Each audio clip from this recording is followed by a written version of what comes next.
그런데 난자와의 만남을 위해서 정자는 뜻밖에도 아주 힘든 여행을 해야 합니다.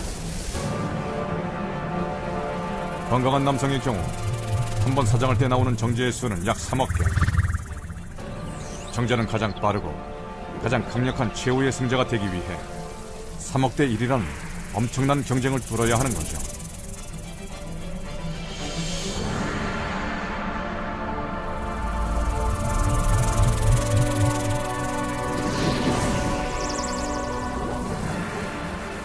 벌써 경쟁에서 뒤처지는 정자들이 생겨납니다. 머리가 둘이거나 핵이 없거나 건강하지 못한 녀석들이죠.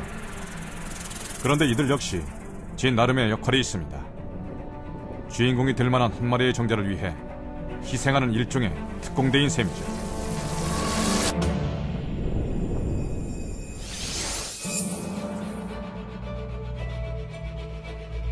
정자는 유전물질을 포함하고 있는 머리, 중간체, 그리고 긴 꼬리로 구성되어 있습니다. 머리 뒤쪽, 미토콘드리아 형태의 에너지 연료가 바로 추진력의 근원입니다. 정자 꼬리가 약 1000번 움직여야 1cm 정도 앞으로 나아갑니다. 난자까지의 거리는 약 18cm. 170cm의 남자가 5km를 수영하는 것과 같죠. 와, 추진력이 굉장히 하겠는데요?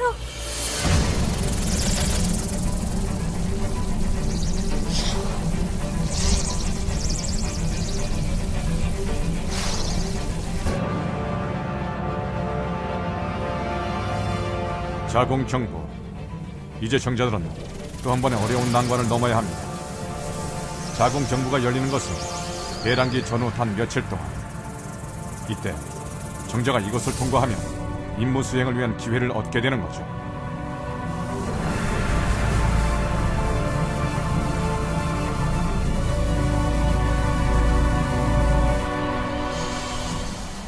자공 경보는 점액으로 가득 차 있습니다.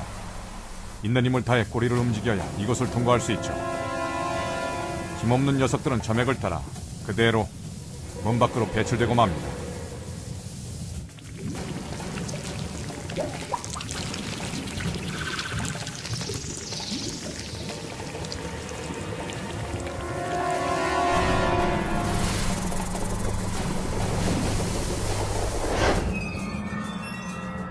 이번에는 강력한 적들이 나타났습니다.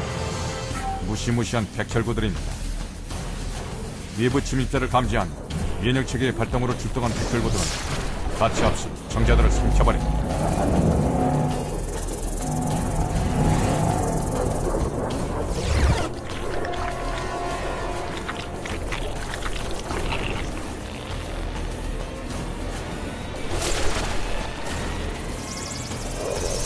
수정이 이루어지는 난관에 행대부까지 가는 동안 대부분의 정자들은 소멸됩니다. 어머, 이번에는 갈림길이네요? 이쪽이냐 저쪽이냐 순간의 선택이 정자의 운명을 좌우합니다. 이건 실제 나팔관을 촬영한 건데요. 난자는 한쪽 나팔관에서 정자를 기다리거든요. 그러니까 난자가 없는 쪽 나팔관으로 향한 정자들은 불쌍하게도 난자를 만날 수 없는 겁니다. 난자가 있는 나팔관에 도달했다고 해도 아직 안심하기엔 이릅니다. 나팔관의 울창한 선모들이 계속 움직이면서 정자들의 전진을 방해하거든요. 아, 18cm 가기가 왜 이리 힘들까요? 와, 드디어 난자가 나타났어요.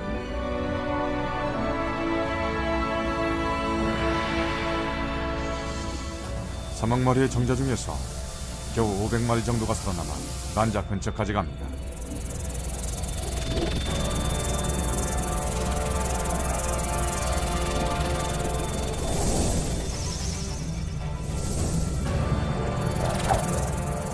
정자들은 커다란 난자 주위를 수영하면서 안쪽으로 들어갈 길을 마련하기 위해 했습니다. 그 강한 힘 때문에 조용한 난자도 흔들릴 정도. 한 마리가 드디어 성공하나 봐요. 우리의 주인공 단 한 마리의 정자가 꼬리를 드릴처럼 돌리며 난자 투명대에 머리를 듭니다. 드디어 난자 세포막에 들어간 정자가 최후의 승자가 되는 거죠. 그리고 그 순간 난자는 투명대를 굳혀 다른 정자의 접근을 완전히 봉쇄합니다.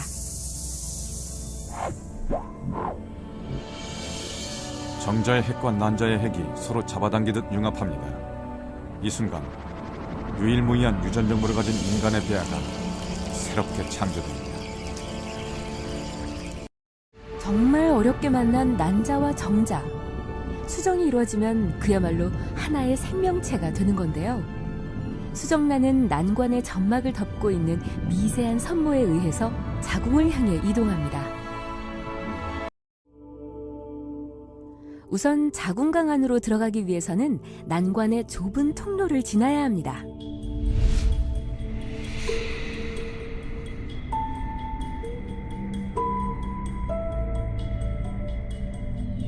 드디어 정착할 장소를 선택했습니다. 놀라운 건 이때부터 태반을 형성한 세포들이 제 역할을 착착 해낸다는 건데요. 영양분과 산소 등을 활발히 교환하기 시작하는 거죠. 지금부터는 더욱 급격한 변화가 일어납니다.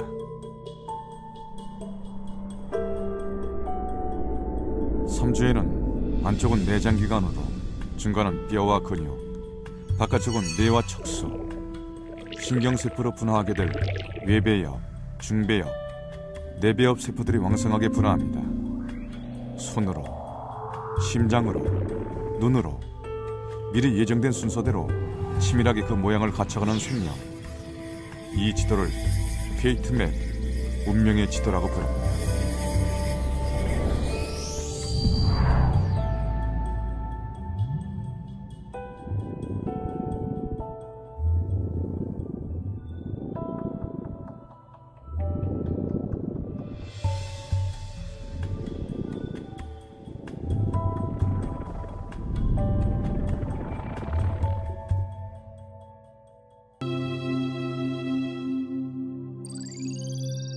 폐하의 장기는 뇌와 중추신경계가 가장 먼저 생기고 심장과 눈, 귀의 순서로 발생합니다.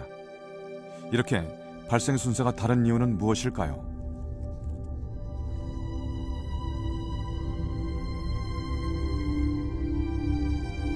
섬주가 되면 조그만 폐하에 핏줄이 보이기 시작합니다. 그리고 관처럼 보이는 심장이 생깁니다. 심장이 뛰기 시작합니다. 뇌가 없으면 심장이 뛸 수가 없죠. 이것이 뇌가 먼저 발생하는 이유 중 하나입니다. 심장이 콩콩 예쁘게 뛰어요.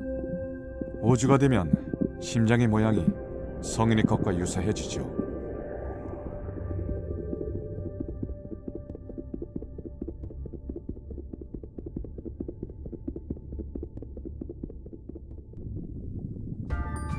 얼굴도 조금씩 모양을 갖춰가는 것 같은데요. 임신 5주에는 얼굴 특성이 나타나기 시작하죠. 눈이 생겨날 자리도 조금씩 옆으로 크기를 넓히게 됩니다. 무엇보다 큰 특징은 팔과 다리가 생겨나기 시작한다는 겁니다. 그러니까 저게 동그랗게 생긴 것들이 팔과 다리가 된다는 거죠?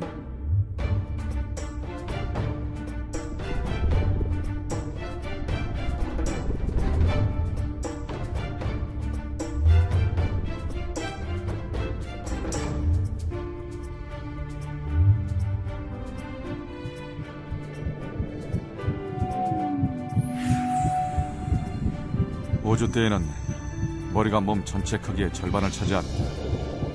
신경들이 온몸에 퍼져 있죠. 신경관을 둘러싼 세포들이 바로 척수가 되는데, 척수는 운동과 감각신경들이 모두 모여있는 곳이라고 할 수 있습니다. 더욱 놀라운 것은 신경관이 만들어지면서 곧장 1분에 무려 50만 개의 뉴런들이 새로 만들어진다는 겁니다. 하루에 7억 2천만 개나 되는 뉴런들이 만들어지는 거죠. 그리고 6주가 되면 뉴런과 뉴런을 잇는 시냅스가 만들어집니다. 임신 6주가 되면 장기의 발달 속도도 빨라집니다. 그런데 특이한 것은 태출 속으로 장이 빠져나와 있다는 겁니다. 간이 커다랗게 자리를 잡고 있어서 위와 장이 자랄 공간이 없기 때문이죠. 8주가 되면 장기가 거의 만들어지고 9주부터는 장기가 다시 배 안으로 들어갑니다.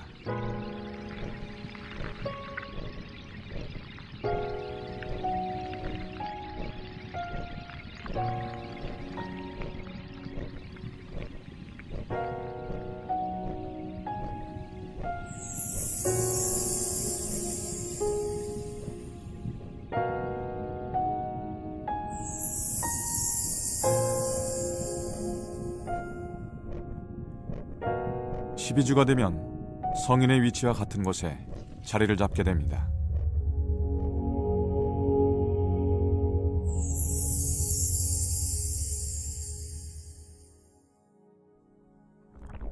다른 장기와 마찬가지로 얼굴의 발생 시기도 매우 중요합니다. 특히 임신 6주부터 9주까지는 아기의 입천장이 만들어지는 때입니다.